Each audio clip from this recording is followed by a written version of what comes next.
All right. We just talked about the vacation. Back to that vacation, though, we had the car accident we talked about. But one memory that sticks out for me about the vacation, well, two memories actually. In New Mexico, and I still have the photograph, I took the picture of Dick's Liquors. Oh, yeah. It was a liquor shop that its name was Dick's Liquors. Right. And I just thought that was the funniest thing in the world. Yep. I still have that photograph. You laughed when you saw that sign. But Mom didn't remember this. Maybe you will, but we were somewhere outside of Chicago on the way back. Yes. And we were staying at a Howard Johnson's motor lodge. Okay. And as I always loved to do with Howard Johnson's, I wanted my orange sherbet freeze, which is what they had. And yeah, I was 16 years old. I was old enough. You said, well, it's right, go down and get one. Yeah. I went out around the back, and in the back parking lot, I witnessed a murder. I witnessed a guy open a car door and plug a guy with a couple gunshots, And I stood there, and I saw it, and I went into Howard Johnson's, and I told him, I think someone just got shot. They called the cops. Cops questioned me, said, what did you see? And I said, well, I was, 30 yards away, but I couldn't tell you what the guy, it was dark, it was at night. But he opened up the door and took shots at this guy. And, that's all the questions they had for me, because they figured I didn't, and I had my orange sherbet free. I went back to the room, and I told you guys, I just saw someone get shot. And I don't remember your reaction. Or like maybe it was like, oh, really? But that's what I saw. Yeah. I remember it distinctly, because it's, right. something that'll stick with you. Right. But Mom didn't remember me even mentioning anything about it. But I remember that happening, and we were never. I think we were never really certain that you actually saw that happen. Because we figured if you did, there'd be police all over the place. Well, there was police, and you questioned me why it took so damn long to get my orange sherbet freeze. Where was I? And I said, well, this is what happened. And I don't really remember how the whole thing turned out. But well, I don't either, because it seemed strange at the time that the police questioned you and just left you go. But best I can remember is that, it was like 30 or 40 yards away. It was in a parking lot. It was not well lit. It was dark. I told him I couldn't remember what the person looked like that shot, because I heard the shots turned and saw him shooting into the car, and then he split. I said I couldn't tell you what he looked like. Okay. I couldn't tell if he was male or female. But that's the reason they didn't need any more information from well, him. I think also, where are you from? I was like, from Kutztown. It's like, I'm not around here. So they took a little statement, and that was it. But weird. I'll be dead. But anyhow, what do you remember about family holidays, like Thanksgiving, Christmas? Let's start with Thanksgiving. I started Mom with Thanksgiving. What's good memories about our family Thanksgivings? What I enjoyed about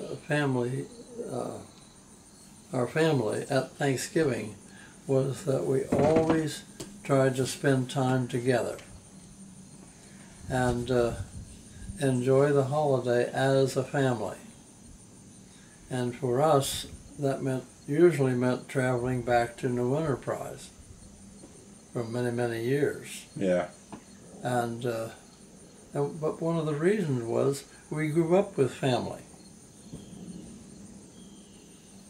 Well, I was telling Mom, what I remember most is that most Thanksgivings, Mom would make a big meal. We'd have Ted and Jonah, their kids, and Bill and Marlene would come down, and it would be in our house, big meal. Then we'd be watching college football on TV, eating Mom's Chex Mix. Mm-hmm. That's what I remember. That's very true. The big meals were almost taken for granted as far as I was concerned, because we'd always done that. Right. What do you think was the best part of raising your children? The best part of that was that we had experiences that we both anticipated somewhat, but living through the experiences was even better, much better than our anticipation. And in retrospect and looking back now, wouldn't change very much at all. And the first impression that I have of that time is that the years went too fast. And I remember that we ran a taxi back and forth to school. And I also remember that your mother and I sat, when we adopted you, your mother and I sat down and talked about her going back to work and having somebody else spend the years with you. And she said, no, I want to spend the years with my children. And she did. We've never regretted it. We didn't make as much money as what we might have, but we did what was most important for us. And having children was one of the reasons that both of us were married, because we both wanted family. What makes you proud of Rich today? What makes me proud of Rich are two things. The one, he has helped his mother and I both with his 10 years experience as a flight paramedic at Hospital University of Pennsylvania. The second thing is that he is being very successful now working for IBM in a highly competitive world and doing well. All right. And conversely, how about me? With Mark, you can keep your answer to 3 words, that's fine. the interesting thing is that Mark has overcome obstacles that were not anticipated, but has done that and done it well, and has lived an exemplary life. And also, I think he's provided a model for his daughters that they can follow with hopefully their families in the future. And that's been interesting to see, because when we adopted Mark and brought him home from the courthouse in York, Pennsylvania, it took exactly 3 days for his mother and he to bond. And that is a bond that is as strong now as it was when Mark was 11 months old. And I only cost you $117. More than that. I have the receipts. Yeah, the receipts from the attorneys. Yeah. Okay. There was attorney fee for $25. Well, that's because we knew the attorneys. What do you remember about the birth of Hannah?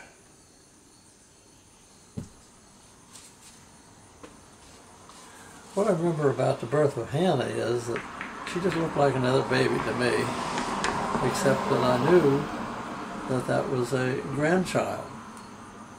And we were glad. I remember your mother and I were so glad to see it happen and to recognize and to realize that she had been born without any difficulties.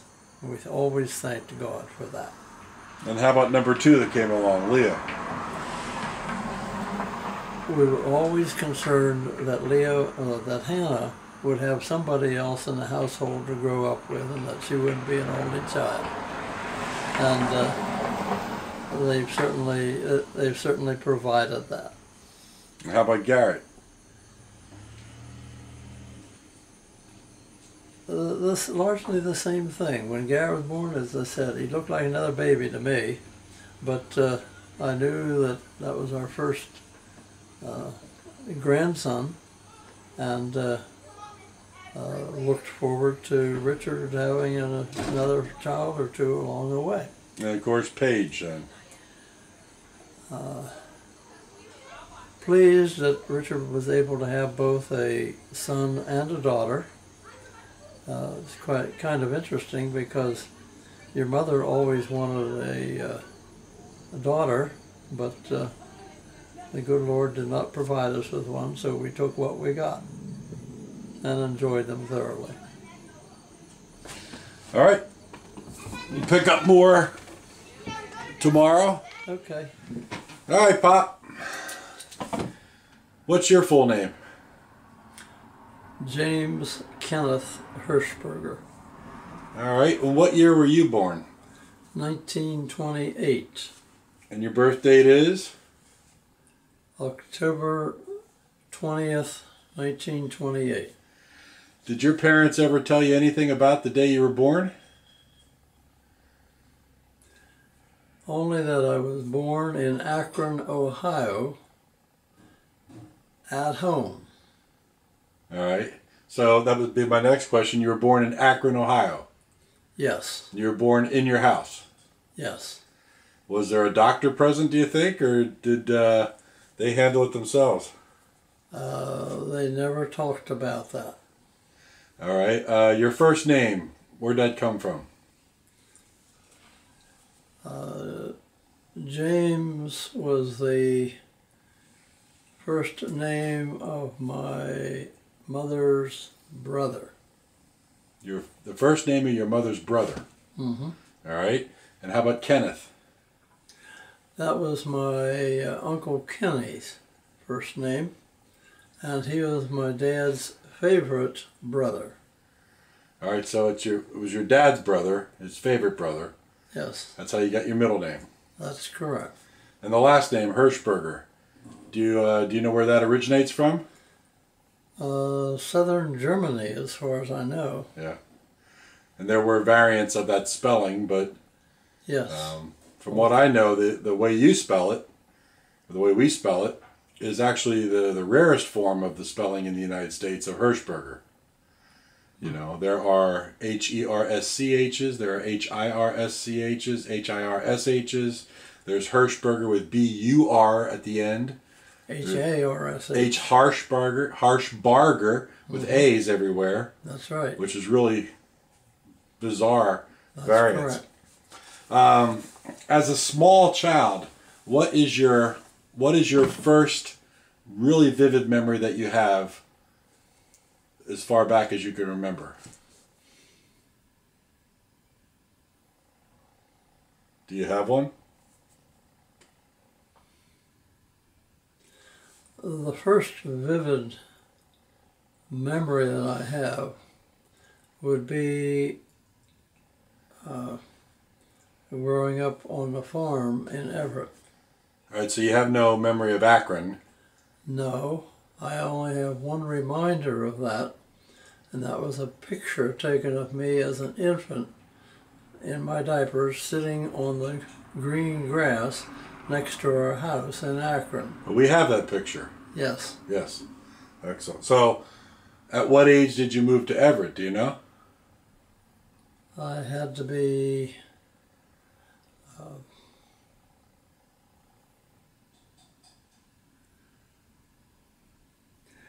must have been about age 2. All right, so I couldn't tell you exactly. So really I know that my dad moved there in 1930. All right. And why did he move there? He moved there to develop a purebred milk cow farm, dairy and farm, for his great uncle John Hershberger in Everett, and they were in partnership together. So did he buy the farm? My dad never owned the farm. He owned many of the cattle. But when we moved there in 1930, my dad had 6 purebred dairy cattle that he brought with him, and from that developed a dairy herd of over 60 purebred milk cattle by the 1940s. All right. And that place in Everett is where the golf course stands now. That's correct. We had 335 acres there. 200 of those acres were down next to the river where the golf course is. 35 lay up behind the house on that, and that ground was kind of elevated compared to the levelness of the farm next to the river. And that house doesn't exist anymore, correct? That's correct. That has been remodeled 3 or 4 times, and you simply wouldn't recognize what is there today as compared to what we grew up in. And how long did you live there? We lived there 15 years. And then you moved to? New Enterprise. Right. We moved to New Enterprise because my dad had to downsize before the term became popular. In the early 1940s, 41, he began to develop, after working in the hay fields for a couple of days, he began to develop a tightness across his chest. And the only way that he could get rid of that was to go lay down and take a day off. And as you know, farmers just could not do that. Right. And what did he do then when he moved to New Enterprise? We moved on to a much smaller farm of 70 acres. My brother Bill and I were in high school at the time, and we could do the heavy work. Dad did the light work, and as long as he didn't have heavy lifting and that kind of thing to do, he was okay. And where was that farm located? Pardon? Where was that farm located in New Enterprise? That farm was located, let's see, about 1.5 miles out of New Enterprise towards Salemville on that road. Right, okay. Your dad's name, full name was? George Edward Hershberger. And where was he born, do you know? Where? He would have been born in Snake Spring Valley, as a matter of fact. Yeah? His dad was one of 5 children. He had 3 brothers and 1 sister. All 4 brothers were farmers, and the 3 of his brothers ended up owning farms in Snake Spring Valley. One of them stayed on the home place, which had been settled by Hershbergers in 1787. It was a homestead farm, and it is still owned and managed by Hershbergers. Do you know what was your dad's birth date? I couldn't tell you. I'd have to look that up. Yeah. How about your mom? What was her full maiden name?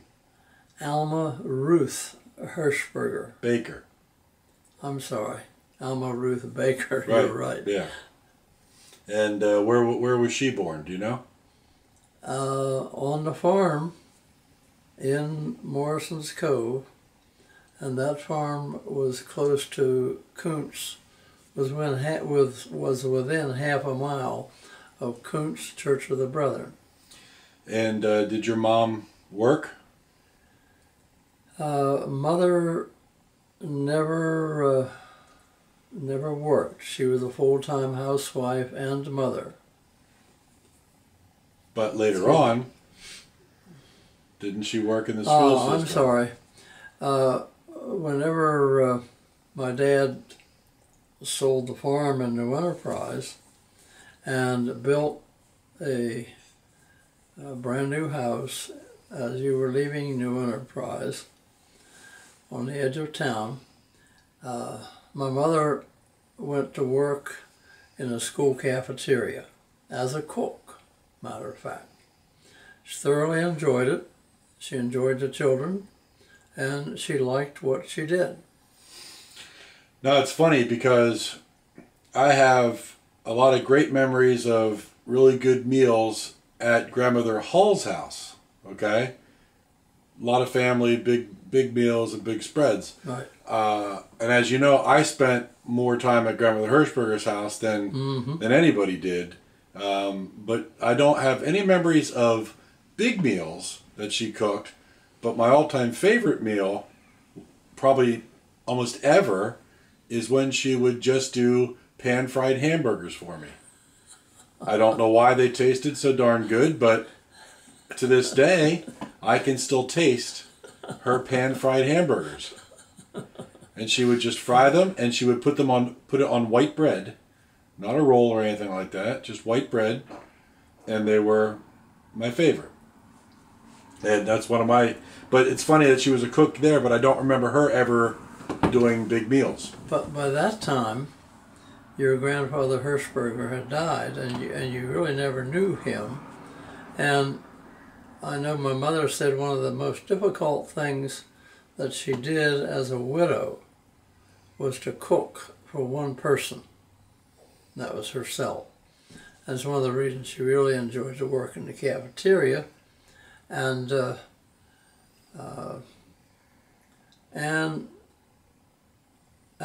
that point, we didn't have a large number of visitors over the weekend as we usually did when we lived in Everett and up on the farm in New Enterprise. Right.